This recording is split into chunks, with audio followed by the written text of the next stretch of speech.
Cordial bienvenida a esta presentación del compendio de normas en materia de migración y refugio y del protocolo RINCA en materia de migración. Como ustedes saben, durante todo 2025, este tema estuvo rondando las principales actividades de nuestra red cuando trabajamos los temas de cambio climático y migración, cuando trabajamos los temas de el rol y el papel de las CNDH ante desastres, cuando estuvimos dando seguimiento y hoy lo seguimos dando en el proceso de Cartagena más 40. Bueno, pues ahí está este tema que nos convoca el día de hoy. También esto lo hacemos en el contexto pues del Día Internacional de los Derechos Humanos, pero también recordar que el próximo 18 de diciembre es el Día Internacional de las Personas Migrantes. Así que para llevar a cabo esta presentación, bueno, primero escucharemos las palabras de nuestro secretario general y defensor del pueblo del Estado Plurinacional de Bolivia, don Pedro Cayizaya Aro, a quien le agradezco muchísimo todos los esfuerzos que hace para estar siempre presente en las actividades de la RINCA y de la GANRI. La semana pasada, don Pedro estuvo conectado a las 2, 3 de la mañana, hora de Bolivia, para estarnos acompañando en la reunión en Tiflis con 10 horas de diferencia. Así que, como siempre, don Pedro, bienvenido, muchas gracias y el micrófono es suyo. Muy buenos días, un saludo especial a usted, Consuelo, a todo el equipo de la RINCA, a todos quienes nos acompañan en este evento, en este webinar muy importante para nosotros. Definitivamente es para la RINCA, la organización a partir de Secretaría Técnica y el equipo que ayuda a Consuelo, pues tiene un valor muy importante, un valor particular porque en esta ocasión vamos a presentar dos herramientas, dos documentos, dos instrumentos técnicos que son muy importantes, de alto impacto. Y lo hacemos además un día después del Día de los Derechos Humanos. Esto es importante, ya el pasado 10 de diciembre hemos tenido la posibilidad de conmemorar un evento mundial también de esa trascendencia. Estos instrumentos, estos documentos, definitivamente no son documentos formales, son, entendemos, la expresión concreta del compromiso que asumimos como instituciones nacionales de derechos humanos para promover, para proteger la dignidad del ser humano y que además esto se constituye en la base fundamental de los principios de París que guían a las instituciones nacionales de derechos humanos. Realmente es importante, por eso es trascendente este evento en un pues, en un contexto, reitero, en el que acabamos de celebrar el 10 de diciembre, un 10 de diciembre que hace 77 años ha permitido a la comunidad internacional adoptar la Declaración Universal de los Derechos Humanos en un momento en el que el mundo estaba saliendo de una conflagración bélica mundial, buscaba reconstruirse después de ámbitos amplios de violencia, de autoritarismo, de desprecio al ser humano, pero que la declaración nos permite afirmar algo que es muy esencial, que todas las personas, sin excepción, poseen derechos que los estados deben respetar, deben garantizar y deben promover. Por eso, hoy, a 77 años de esa fecha, eh, esa afirmación, ese fundamento sigue siendo válido y todavía sigue siendo interpelante frente a cada uno de los fenómenos que las regiones, particularmente nuestra región, va atravesando. Un fenómeno complejo, urgente, como es el de la movilidad humana y que sigue, reitero, interpelando a las sociedades y a los estados en particular. La situación de las Américas es muy particular en el tema de la movilidad humana, porque existen millones de personas que migran, se desplazan o buscan refugio por diferentes razones, particularmente aquellas poblaciones que se encuentran en situación de vulnerabilidad y a menudo son sujetos de violencia en contextos de crisis democrática, debilidad institucional, desigualdad estructural, afectaciones climáticas, discriminación, o definitivamente la simple esperanza de vivir mejor en contextos diferentes son los idearios que pues, impulsan a estas personas a este tema de la migración, la movilidad humana en sí. Entonces, este tema se ha convertido en una situación completamente estructural de la región y que trasciende cada uno de los límites de cada uno de los estados también. Por eso que obliga a los estados a revisar los marcos normativos, sus políticas públicas y sus sistemas de protección. No puede haber una acción parcelada de un estado, sino en la mirada global de este fenómeno de la movilidad humana.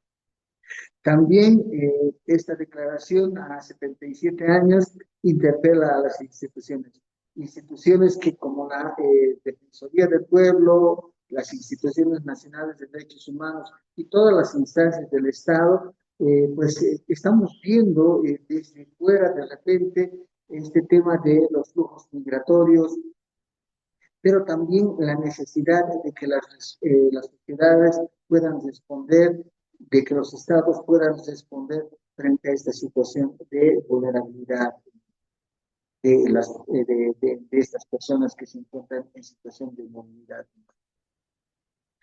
Y reitero, este es el punto en que las instituciones nacionales de derechos humanos nos encontramos pues con un rol muy estratégico, porque somos instituciones que no solamente observamos, no solamente acompañamos, no solamente recomendamos y no solamente alertamos acerca de esta situación, sino que también somos en escenarios muy frágiles de la democracia en nuestra región, nos constituimos en contrapeso democrático que recuerdan que las políticas migratorias no pueden diseñarse desde la lógica del temor, desde la lógica de la exclusión, desde la lógica de la represión, sino que debe sumarse a los estándares internacionales de derechos humanos que los estados han comprometido a cumplir voluntariamente. Y esto es importante reiterarlo también.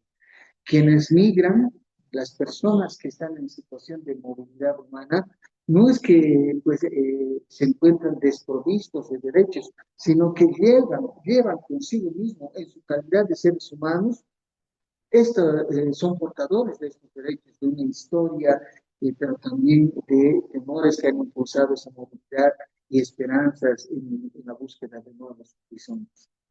Es en ese escenario en que la red de instituciones nacionales del continente americano ha promovido la elaboración de estos dos instrumentos muy importantes, estas dos herramientas muy importantes que hoy justamente en este evento, en este webinar se está presentando, que buscan fortalecer la capacidad operativa de nuestras instituciones nacionales de derechos humanos.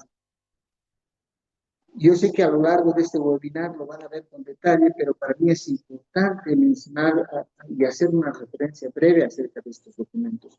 Una primera herramienta está constituida por normas, es un compendio de normas en materia de migración y refugio, y que debo felicitar el trabajo desarrollado por el grupo sobre población migrantes y de refugio, población migrante y de refugio de la RINCA, y que ha permitido consolidar un documento exhaustivo que reúne los principales instrumentos internacionales, regionales, pero también nacionales aplicables en la materia.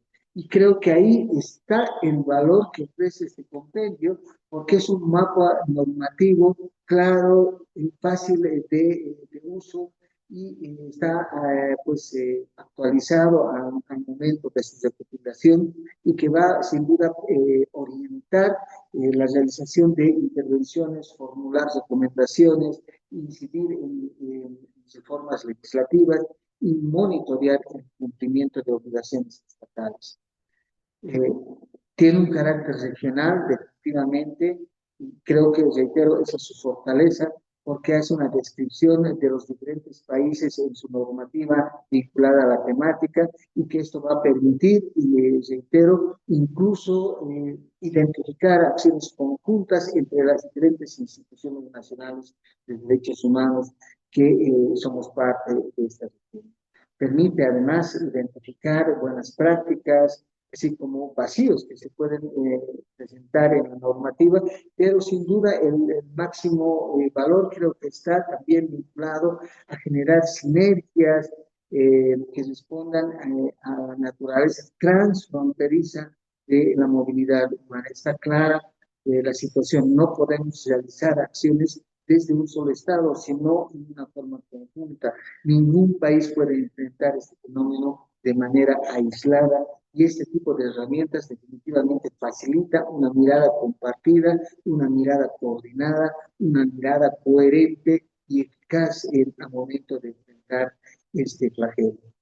Una segunda herramienta que también hoy se va a presentar y se va a reflexionar está referida al protocolo de la RINCA en materia de inmigración.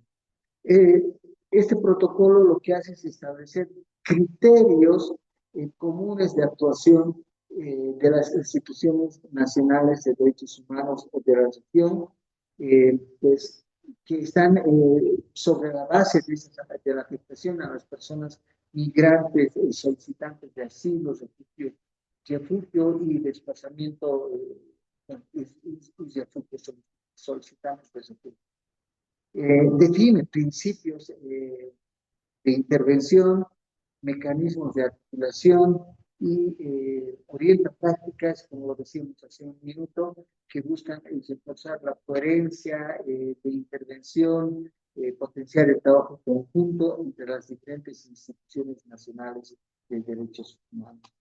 Ambos documentos consideramos que son muy importantes, son muy trascendentes, porque afirman, reiteran ese imperativo ético que hace 77 años la Declaración Universal de Derechos Humanos nos ha dejado como parte de un mandato ético y jurídico, la de proteger a las personas migrantes y refugiadas en el entendido de que todos tenemos igualdad de derechos, tenemos una dignidad que se constituye en la base del ser humano.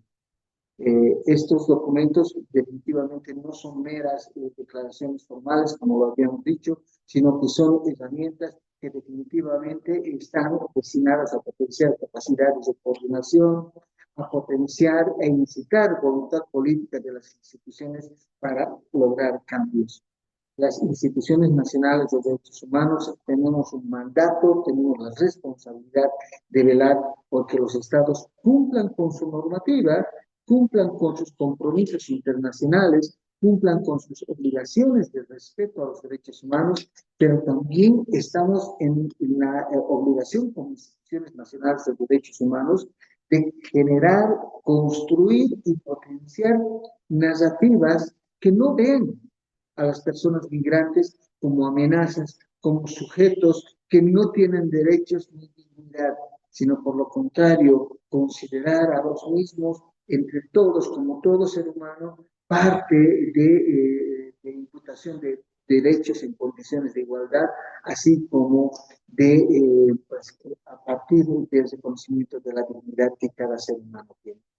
Este webinar constituye un momento más en este proceso de seguir construyendo permanentemente, seguir actualizando permanentemente estos documentos que con seguridad va a meditar el trabajo de cada uno de ustedes en ese diario que tenemos en la práctica en las instituciones nacionales de derechos humanos.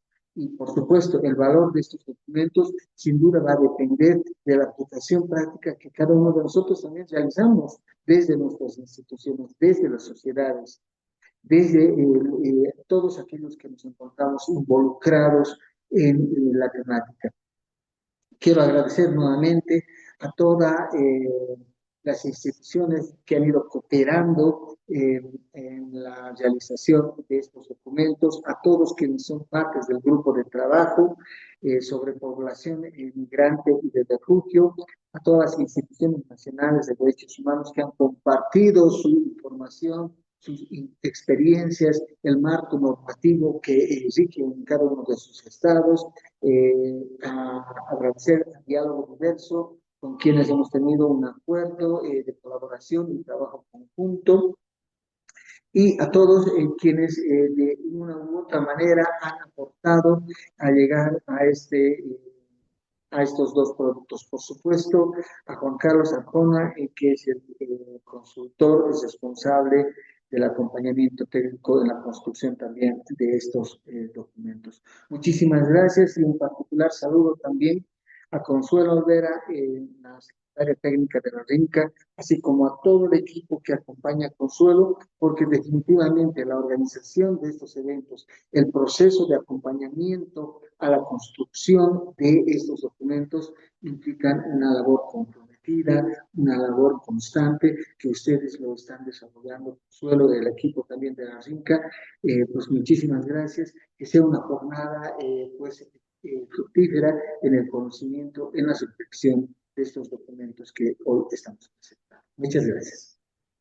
Gracias a usted, don Pedro. Sus palabras siempre son de aliento para nuestras INDHs, para el equipo de trabajo de la Secretaría Técnica, pero sobre todo siempre su visión integradora, porque como bien lo ha comentado, estos dos instrumentos que hoy presentamos tienen esta visión de trabajo coordinado entre las instituciones nacionales y poder resaltar el rol estratégico que tienen en la protección y en la defensa de los derechos de las personas que se encuentran en contexto de movilidad humana. Así que muchísimas gracias por ello.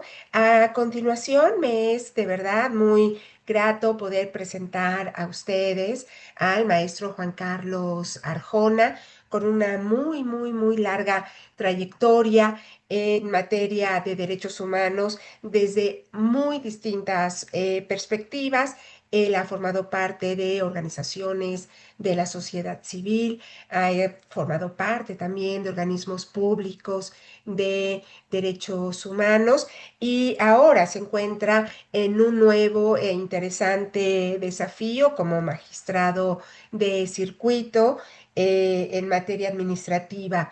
Así que él nos acompañó en este proceso técnico de elaboración, sobre todo del protocolo, que es, digamos, un eje central y que después se complementa muy bien con el compendio de normas en materia de derechos humanos. Así que, sin más, Juan Carlos, bienvenido. Te agradecemos muchísimo que estés esta mañana con nosotros y el micrófono es tuyo. Muchas gracias. Buenos días a todas, todos y todas. Un gusto y un placer estar aquí con ustedes participando y ver de alguna manera unos primeros resultados de aquellas primeras interacciones que tuvimos. Pues yo creo que justo a estas alturas el año pasado, primero hablando de cómo desarrollar justamente un proyecto como el que ahora se presenta. Muchas gracias a la red, muchas gracias a Pedro Francisco Calizaya, ¿no? Secretario general, a ti, Consuelo, y a todo tu equipo con toda la paciencia.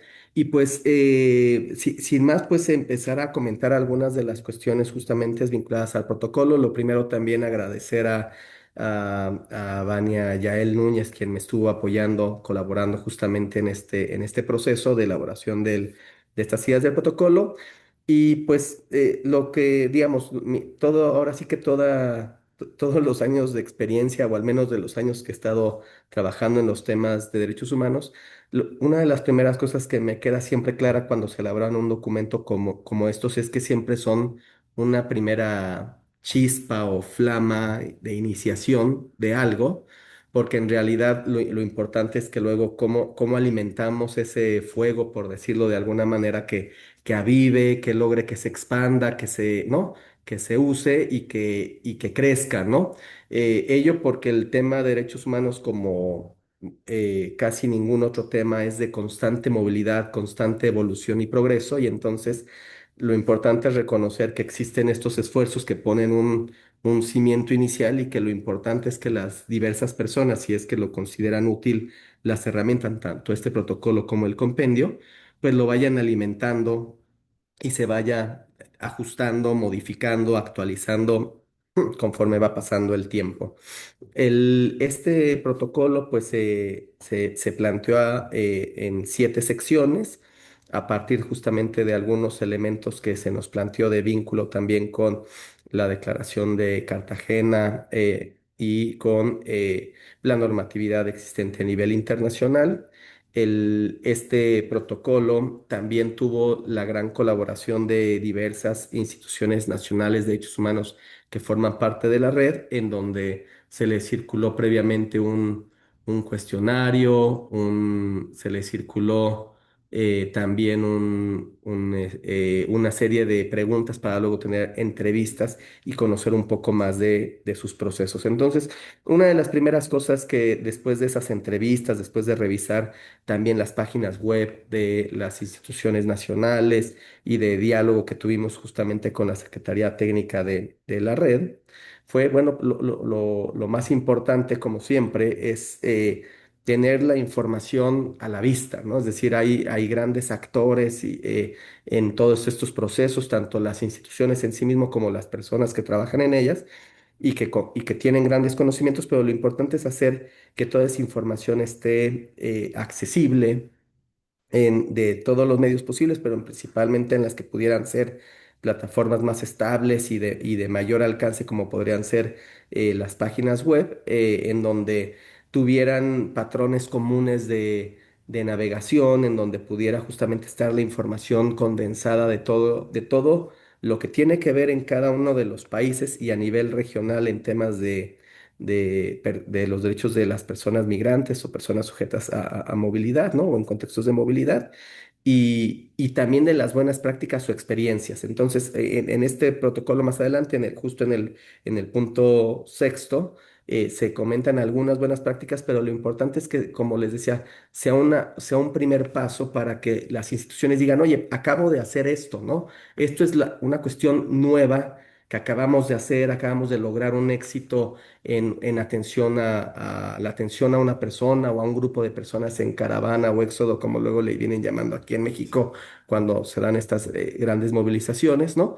Y entonces se puede ir actualizando y compartiendo a los distintos instituciones de la red y cada quien lo vaya difundiendo. Entonces, esa es una de las primeras cuestiones que consideramos importante, poner justamente también la información de legislación local y de instituciones locales, porque como sabemos, luego justamente, no sé, pensando en México como a veces como el último paso antes de uno de los destinos finales para muchas de las personas en contextos de movilidad que logra ser Estados Unidos, ¿no? De América, que es cómo México puede compartirle la información a los otros países de cuál es la regulación de México y las cosas que están viviendo, pero también como algunos contextos en donde van pasando en tránsito por los diversos países de la región, por todo Centroamérica, ¿no? Y que podamos ir monitoreando y conociendo toda la regulación de las instituciones para poder apoyar a las personas.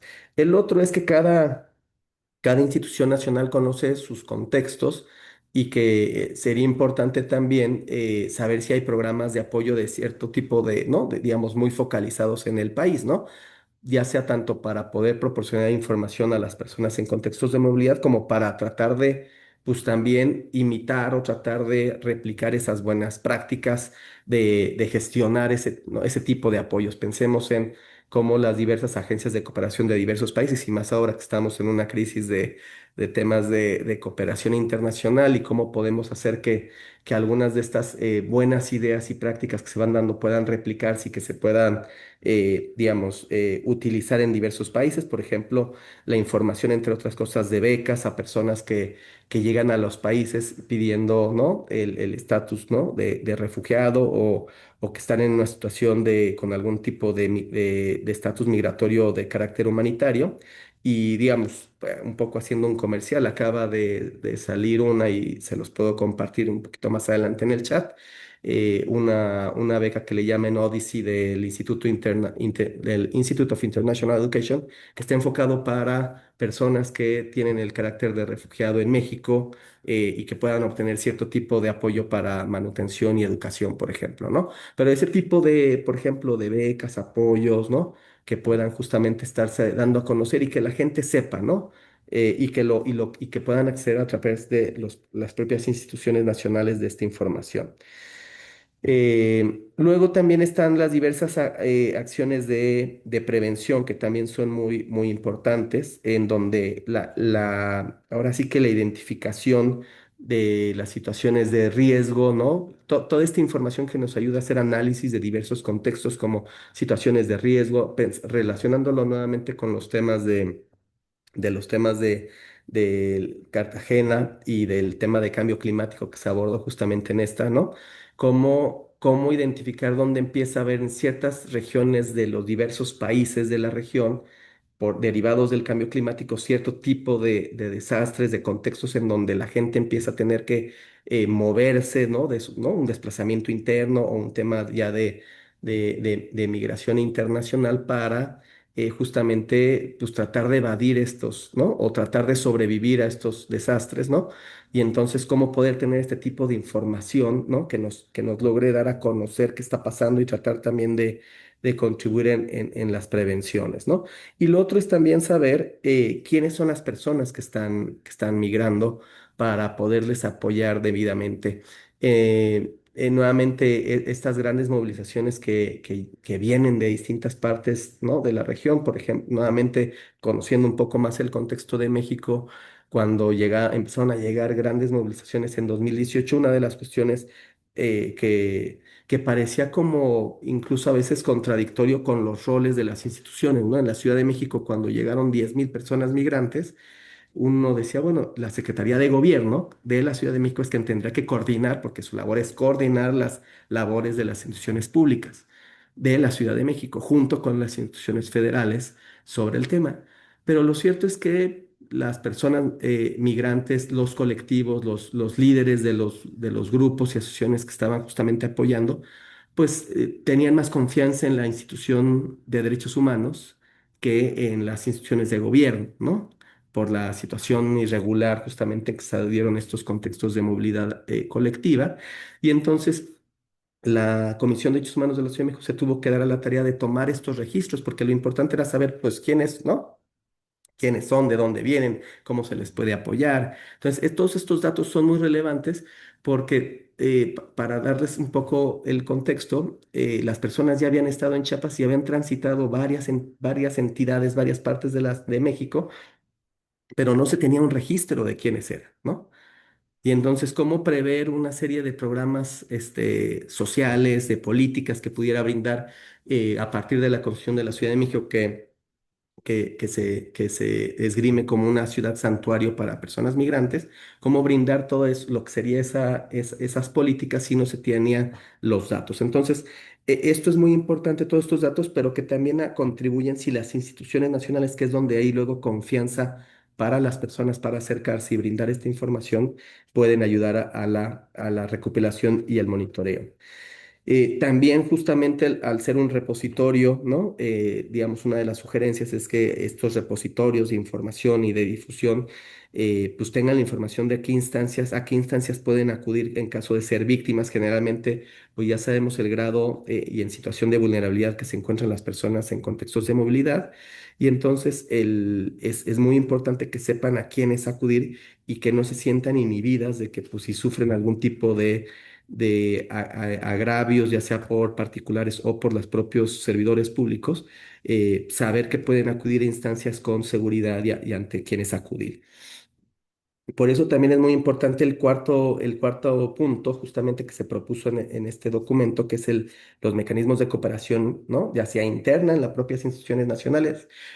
Luego parecieran que somos muy chiquitas, ¿no? Digamos, y sí, luego internamente con todo el trabajo que hay, uno puede decir, no, pues somos bien pequeñitas y ahí necesitamos más, pero en realidad, por otro lado, son instituciones grandes en el sentido de que a veces la información no fluye con la tan rápido para decir qué es lo que se hace en cada área, ¿no? Qué es lo que se ha hecho, cómo se contribuye. Entonces, el tener esos mecanismos internos es muy importante. Y luego en estados federales, como hay en algunos, ¿no?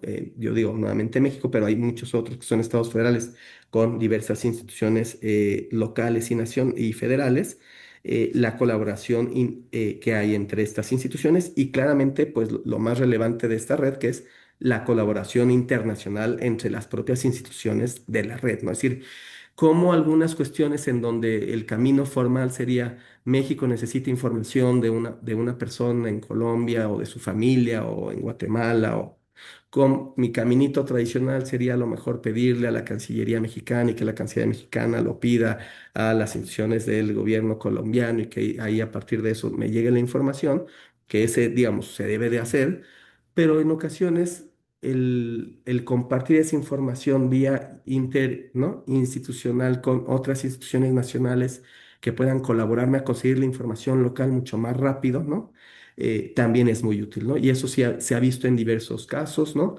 Se ha visto en temas de por ejemplo, cuando ha habido casos de personas desaparecidas o cuando ha habido temas de documentos de identidad que están extraviados y que se necesita recuperar para los temas de identidad o contacto con familiares, ¿no? Entonces, eso es muy útil.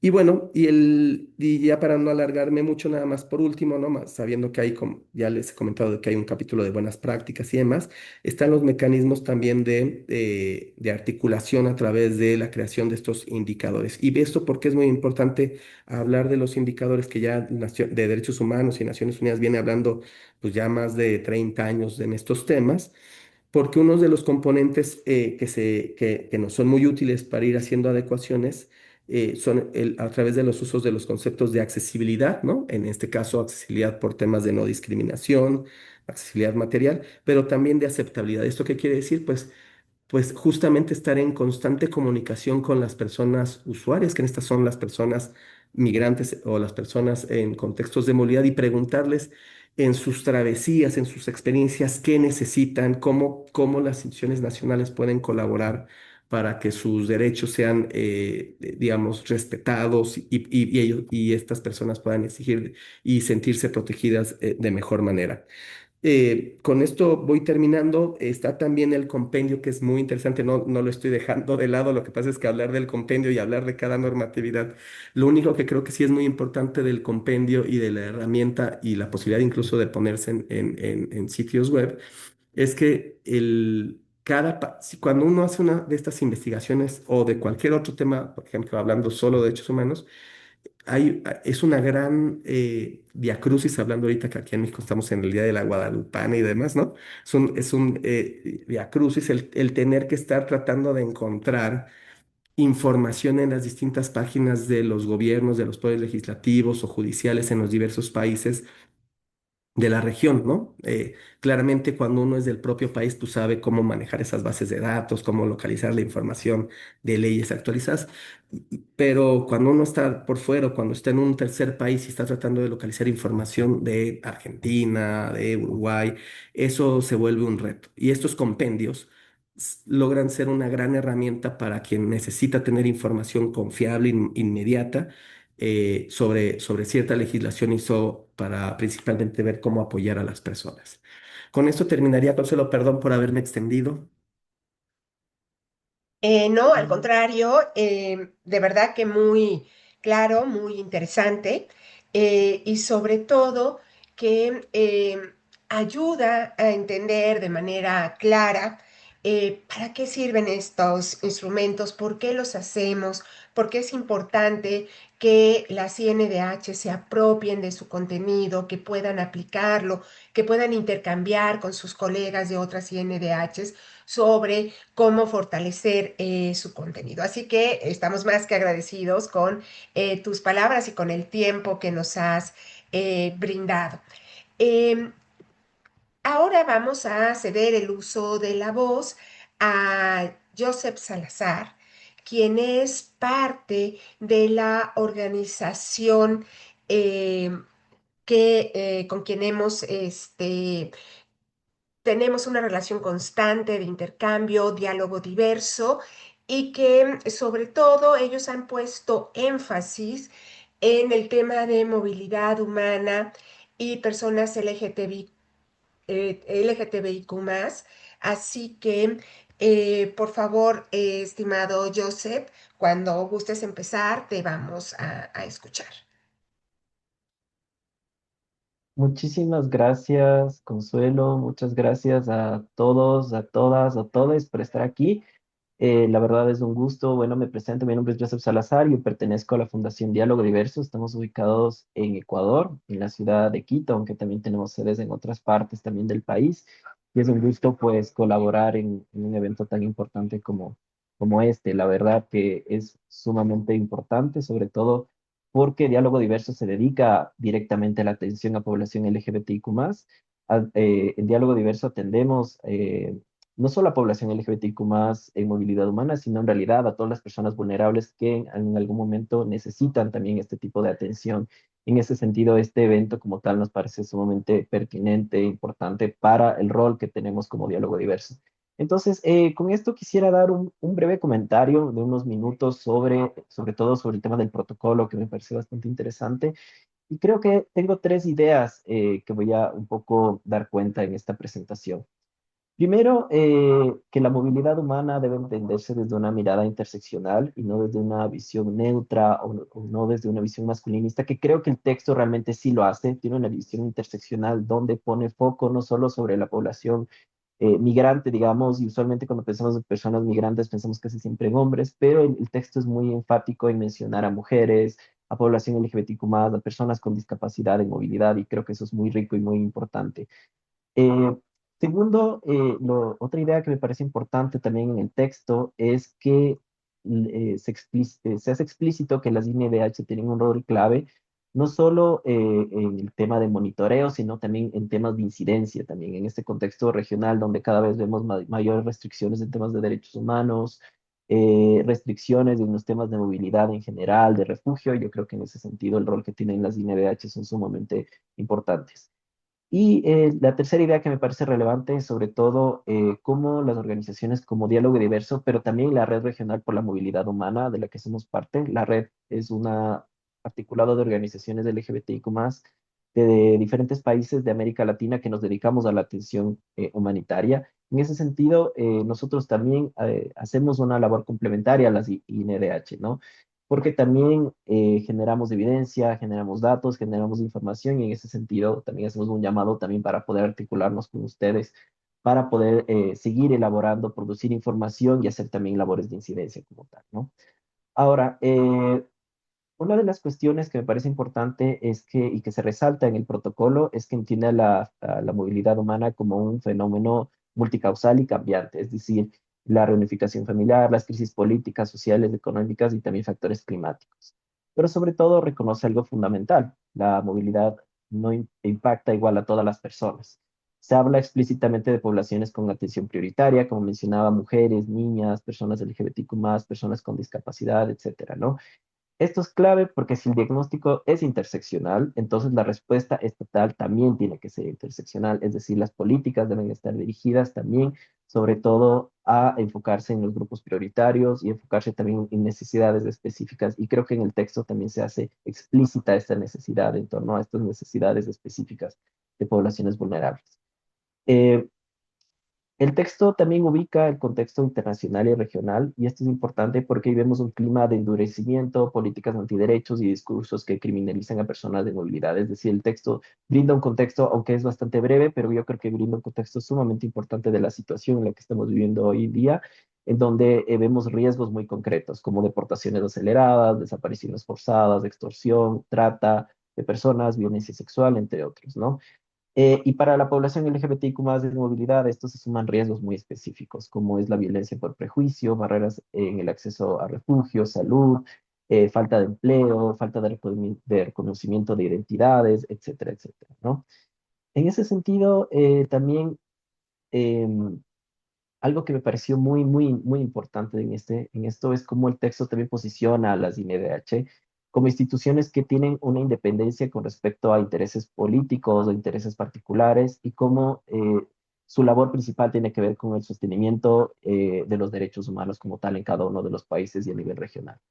Y aquí en este sentido, yo creo que debo subrayar algo, y es que el rol no solo aquí se posiciona como observar o monitorear, sino que se refuerzan funciones como supervisar y monitorear, pero también incidir sobre los estados, ¿no? Incidir sobre los estados para que cumplan sobre las normativas que también existen, pero también que se ajusten también a los protocolos y a los estándares internacionales de derechos humanos. Eh, yo creo que en este momento en donde vivimos cierto retroceso democrático a nivel regional y mundial, incluso creo que en ese sentido, la capacidad de incidencia que tienen las INDH es sumamente relevante en este contexto. Ahora, una cosa que me parece sumamente relevante, y creo que Juan Carlos también lo mencionaba, es también cómo el documento dialoga directamente o está a la par sobre los marcos regionales de Cartagena más 40 y el Plan de Acción de Chile. En ese sentido, yo creo que el documento hace una labor sumamente importante por complementar el trabajo que se está realizando ahí y por dar continuidad al Plan de Acción de Chile, ¿no? En ese sentido, es parte también de la hoja de ruta, también del Plan de Acción de Chile, y en ese sentido es interesante cómo está el diálogo en general con lo que está sucediendo y con estos marcos regionales y con estos planes regionales también, ¿no? Ahora, un poco entrando ya más al texto como tal, el texto establece algunas bases mínimas para el protocolo de atención a población migrante. Y yo quisiera, se mencionan algunas, pero quisiera mencionar dos que me parecen sumamente relevantes.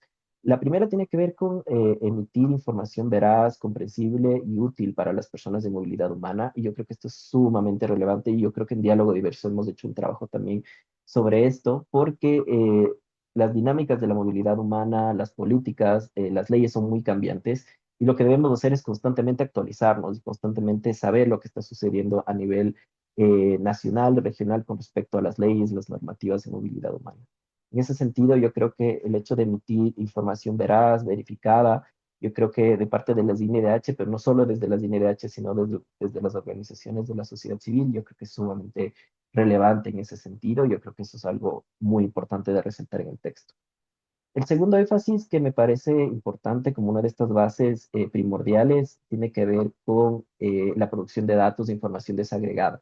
Yo creo que uno de los trabajos que hemos intentado hacer desde las organizaciones de la sociedad civil es producir esta información, al menos desde Diálogo Diverso la producimos también en las atenciones que brindamos a la población directamente, y creemos que aquí puede haber un rol articulador con las INDHs, con los estados, en compartir esta información y saber cómo manejarla para producir políticas públicas. Pero una de las cosas que me parece fundamental en el texto es también cómo utilizamos esta información para dar respuestas rápidas de prevención y atención en contextos de crisis, en contextos que son sumamente cambiantes. Me parece que eso es sumamente relevante en el texto.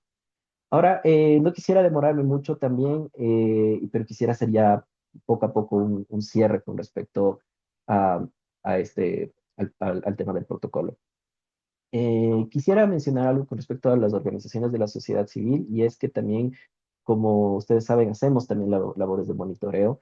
Y desde Diálogo Diverso y desde la Red Regional por la Movilidad Humana, que es este articulado de 14 organizaciones que estamos en diferentes países de América Latina, que atendemos a población LGBTQ+, producimos información a partir de la atención diaria a personas LGBTQ+ de movilidad y también desde las investigaciones y sistematizaciones continuas que estamos haciendo.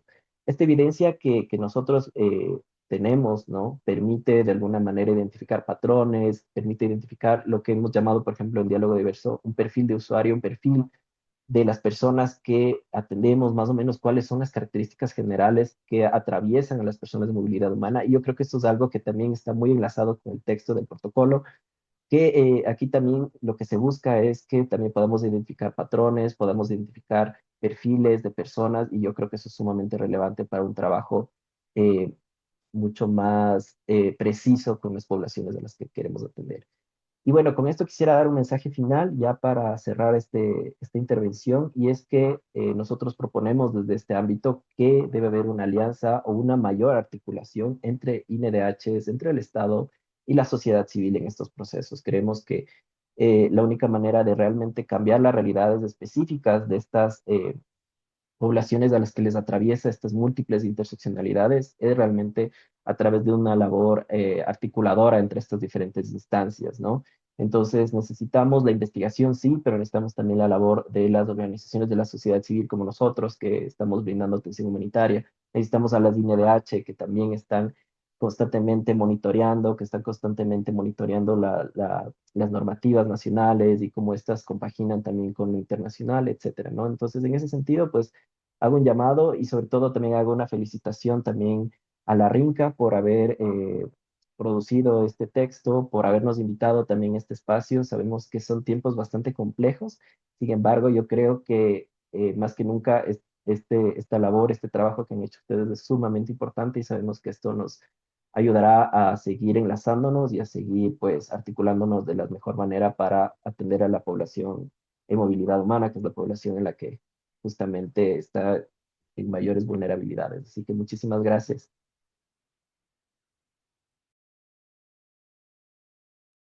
No, gracias a ti, Joseph, por estos apuntes que son verdaderamente relevantes.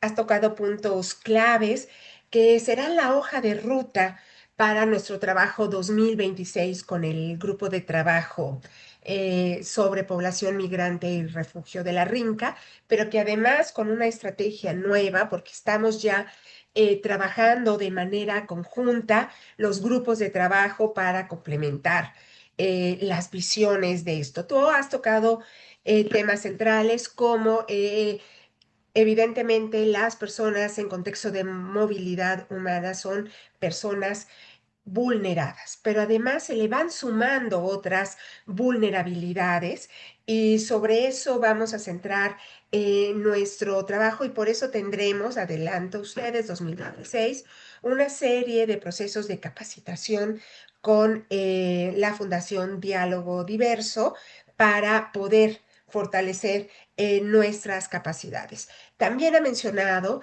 que la importancia de poder coordinar esfuerzos.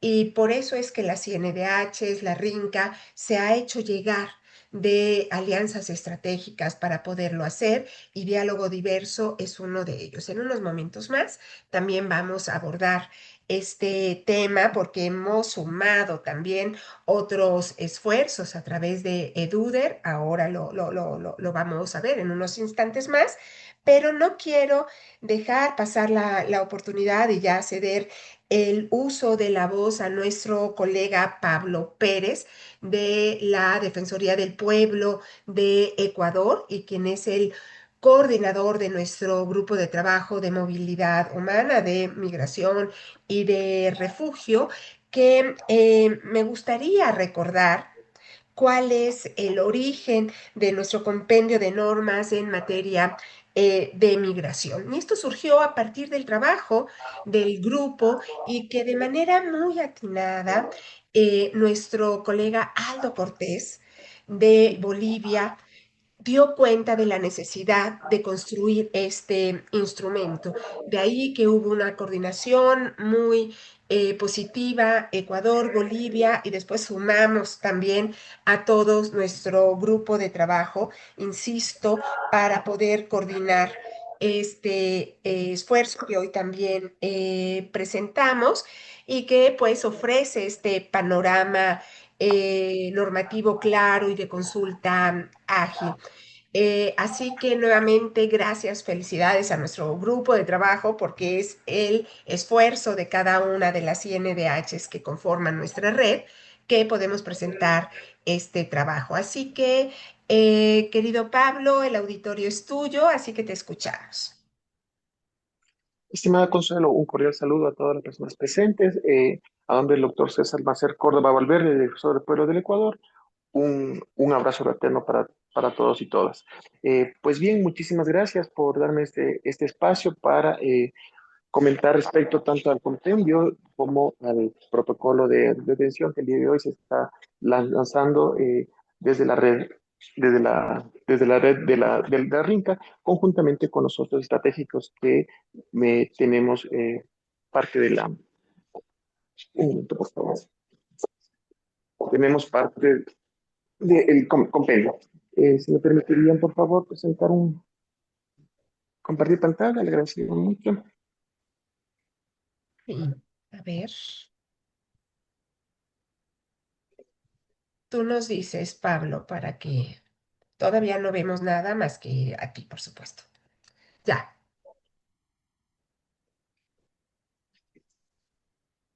Un momento, por favor. sí.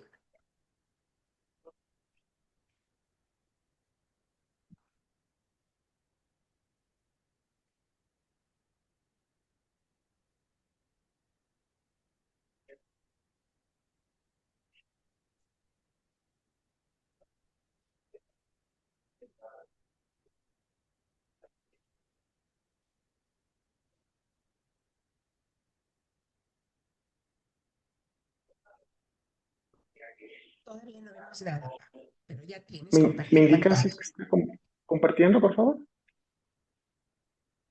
Tienes compartir, pero todavía no Sí, vemos. mil disculpas. Bueno, va a haber un inconveniente, pero en fin, quisiera hacer anotaciones respecto al protocolo de atención, ¿no? El protocolo es como tal una práctica que establece herramientas mínimas y estándares para la atención y protección de las personas en movilidad humana desde las INDH de América, tanto de las defensores del pueblo, las procuradurías de derechos humanos, las comisiones de derechos humanos. Este documento lo que ha buscado es homologar y fortalecer la respuesta que desde las INDH tenemos ante las crisis migratorias regionales, sobre todo garantizando un enfoque de derechos humanos. El marco normativo que se establece dentro del protocolo no es un documento aislado, sino un documento que se alinea con el marco internacional vigente. Dentro de los principios que se toman en consideración, los principios universales de derechos humanos, fundamentalmente e ineludibles para la acción de las INDH. Además, el proceso de Cartagena más 40, un proceso histórico que ha sido a nivel regional tomado como un modelo pionero para la colaboración regional y responsabilidad compartida que se enfoca en la promoción de soluciones en torno a las personas en situación de movilidad humana. Desde el 2004 la región ha adoptado planes de acción decenales, como el de México 2004, Brasil 2014 y hoy por hoy el plan, la declaración y el plan de acción de Chile 2024-2024.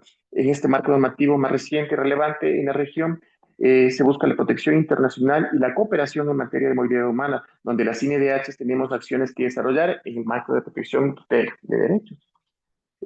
¿Cuál es la magnitud del fenómeno regional? La movilidad humana en América Latina y en el Caribe ha crecido de manera exponencial y los hechos son multifactoriales.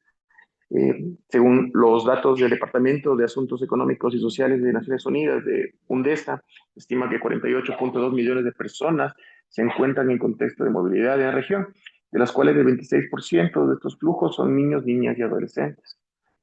Este fenómeno tiene como génesis las crisis políticas, sociales, económicas y el creciente desplazamiento interno forzado por desastres naturales y cambio climático, sumados a las crisis internas que tienen varios países, entre esos el Ecuador, por temas de inseguridad y violencia frente al desplazamiento interno forzado. Además, las rutas peligrosas, el aumento de uso de rutas de alto riesgo, en su momento el tapón de El Darién, se expuso a las personas en condiciones, eh, exposición a redes de crimen organizado, trata de personas, explotación de varias índoles, sexual, económica, laboral, y sobre todo violencia y violación de derechos humanos. El rol de las INDH dentro del protocolo exige un enfoque diferenciado para grupos que enfrentan mayor vulnerabilidad, sobre todo mujeres, niños, niñas, adolescentes, personas con discapacidad, población LGBTQ+, población indígena y afrodescendiente. Eh, Sabemos que, aquello que no se nombra no puede ser garantizado, no puede ser escuchado y sobre todo no puede ser defendido. Por eso es necesario y dentro del protocolo de compendio se está dando esta visión a aquellos que no han tenido voz. Debemos especificar quiénes son, dónde están y cuáles son sus afectaciones para poder dar una atención especializada. El rol de las CNDH tiene sobre todo como una función esencial la supervisión y monitoreo de centros de detención y las rutas migratorias, la emisión de recomendaciones hacia los estados en el mandato de los principios de París, la intervención directa de los casos de violación de derechos humanos. Dentro del protocolo se articula 6 áreas de protección. Dentro de la área de acción, como tenemos las bases mínimas, que es el acceso a la información. Unas personas que me antecedía decía, es tan complicado estar buscando de una página en otra, ¿no? Ahora dentro de ese compendio podemos ya regular dónde están los criterios técnicos y un solo espacio la que la ciudadanía tenga la información de manera clara, en idioma adecuado, sobre los derechos y regularizaciones a través de un portal web con legislaciones y contactos útiles.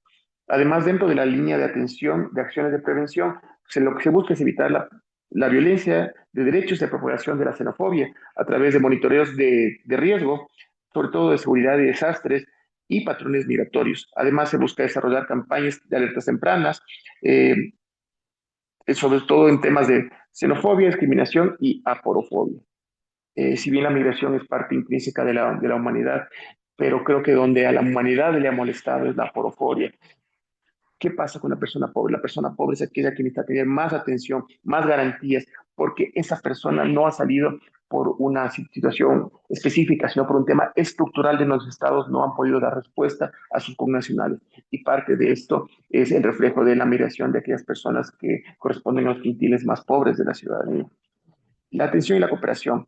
Dentro de las áreas de atención a víctimas es necesario la identificación, sobre todo una detección temprana e integral de personas que sufren o están en riesgo de sufrir delitos a través de procedimientos de detección diferencial por género, por edad, ofreciendo atención psicosocial, jurídica y protección en casos de trata, desaparición o explotación. Además, los mecanismos de cooperación interna buscan fomentar el trabajo conjunto entre actores para una respuesta coordinada, promoviendo la colaboración en diferentes niveles, tanto internos dentro de las INDH como a nivel nacional con otras instituciones estatales, en sumatoria con cooperación internacional, ONGs y la sociedad civil. No se puede hablar nada de migrantes y migrantes, es necesario tener también su voz, su representación dentro de estos espacios de mecanismos de cooperación. A nivel internacional, la cooperación busca medir el impacto y la efectividad de las acciones de protección, viendo alianzas con otras INDHs, organismos internacionales para la gestión transfronteriza. Por ejemplo, el caso concreto de ACNUR o IEM, que dentro de sus mandatos se establece esto, son socios muy preferenciales dentro de las líneas de atención de las INDHs a nivel de la red. Tenemos que ir asentando de este compromiso a actos de acción. La recopilación de las experiencias regionales sirven de referencia y modelo a seguir. Tanto el protocolo como el compendio buscan transformar los acuerdos regionales en una hoja de ruta operativa para las INDHs. Su enfoque es integral y diferenciado, priorizando a los grupos más vulnerables. El éxito radica en la cooperación regional y la estandarización de la respuesta, con una visión unificada de derechos humanos, asegurando que la dignidad humana permanezca en el centro de la respuesta migratoria. Las INDH tenemos ese rol de buscar respuestas con el Estado, pero si nosotros también no tenemos esa articulación, no tenemos ese espacio de engranaje en conjunto de las INDH con el Estado, pues nuestros resultados no van a ser los más óptimos. Este compendio da un primer paso fundamental para encarar al Estado desde una respuesta de toda la red, decir Estado, esto es lo que hay, esto es lo que vamos a hacerlo, vamos trabajando en conjunto en los planes de acción que tenemos, sobre todo el de Chile para el presente decenio, y tenemos que ir impulsando espacios para que la red tenga esos oídos ante el Estado, ante la sociedad, y podamos visibilizar todo el trabajo que realizamos. Un gusto. Muchísimas gracias, Pablo. Agradecemos también esta visión que nos planteas sobre el rol de las INDHs para poder trabajar de manera conjunta, coordinada, cada vez que se trata de la población migrante y de refugio. A lo largo de nuestra sesión del día de hoy pudimos escuchar el valor y la importancia de poder trabajar de manera conjunta, que la Rinca no se habla a sí misma, sino que realiza un diálogo hacia afuera. De ahí que ustedes podrán observar que una de las principales estrategias de la Rinca es poder construir alianzas estratégicas fuertes que nos permitan, por un lado, tener presencia en los foros internacionales más importantes en distintas materias, de derechos humanos, y por eso es que estuvimos y continuamos en el proceso de Cartagena más 40. Estamos dando seguimiento al acuerdo de Escazú y sobre todo al artículo 9 cuando habla de personas defensoras del medio ambiente y poblaciones indígenas, afrodescendientes, etcétera. Esto nos permite también tener pues capacitaciones de alta calidad y poder construir instrumentos como los que ahora presentamos de manera pues de calidad y que les permita fortalecer las capacidades técnicas a nuestras instituciones nacionales. Y por ello también me es muy grato anunciar a ustedes que de manera reciente, aunque nuestra relación informal pero comprometida había comenzado desde el año pasado, en la ciudad de Antigua, Guatemala, pues hemos firmado un memorándum de acuerdo entre la Cátedra de Red Iberoamericana de Universidades comprometidas con la educación y los derechos humanos y la RINCA. Esto lo pudimos hacer a través del doctor Guillermo Domínguez, quien juega un rol muy importante de coordinación en en esta red EDUDER y que coordina a más de 19 universidades en Iberoamérica. Hoy él está conectado desde España, a quien le agradecemos muchísimo. Ustedes saben que le toca por lo menos eh, 7 horas de diferencia con nosotros, así que le agradecemos muchísimo a Guillermo Domínguez que esté conectado y con quien empezaremos también una ruta de trabajo muy interesante sobre cambio climático y personas en contexto de movilidad humana, y quien podremos hacer una sinergia también muy positiva con Joseph y Diálogo Diverso, porque una de las características de EDUDER es poner en el centro y en el énfasis a las personas y las distintas vulnerabilidades que padecen. Así que, Guillermo, bienvenido, te damos las gracias por estar conectado tan puntualmente acá con nosotros, así que te cedemos el uso de la voz para las palabras Bueno, finales de esta presentación. gracias. Bueno, primero perdonar, vengo del médico porque no estaba en mi agenda hoy poder participar aquí, así que pido perdón por el atuendo, que no soy muy formal, pero tampoco tan informal. Y por estar en el coche, porque los médicos saben cuándo quieren y cuándo te reciben, no cuando tú quieres. Bueno, gracias Consuelo, gracias Rinca, porque para nosotros es muy importante el convenio que ya lo veníamos amasando desde hace tiempo, porque ahora os explicaré, yo creo, la importancia de este acuerdo. Bueno, nosotros somos una cátedra iberoamericana que está formada solo y exclusivamente por universidades. Tenemos 3 redes, cada una con una institución, una organización diferente, una con la UIM, otra con SEGIP, otra, y esas 3 redes se unen en la cátedra formando un conglomerado de más de 45 universidades activas, pero si fuera por protocolos y firmas, llegaríamos a las 60, pero yo cuento las activas. Yo he estado oyendo, bueno, he hablado muchas veces con Consuelo, he estado leyendo y he estado oyendo. Nosotros creo que podemos aportar, yo creo que 2 cosas. Una, cada vez nosotros nos vamos a centrar más en los grupos grupos en condiciones vulnerables.